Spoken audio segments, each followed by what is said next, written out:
Hey guys, it's Christy Bell, your warranty supervisor with Providence Homes. Now that you're living in the home, all the material that we use to build your home is starting to dry out and cure.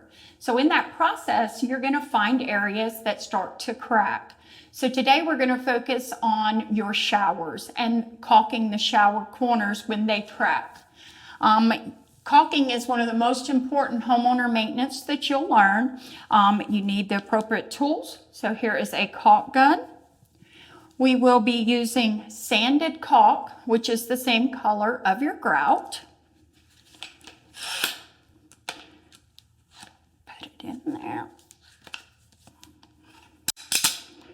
And a wet rag.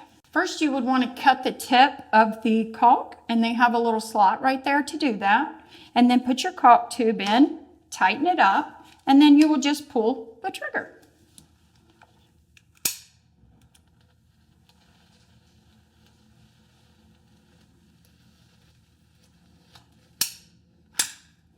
Then you can use either a caulk tool to make the corner look nice and fresh, or your finger.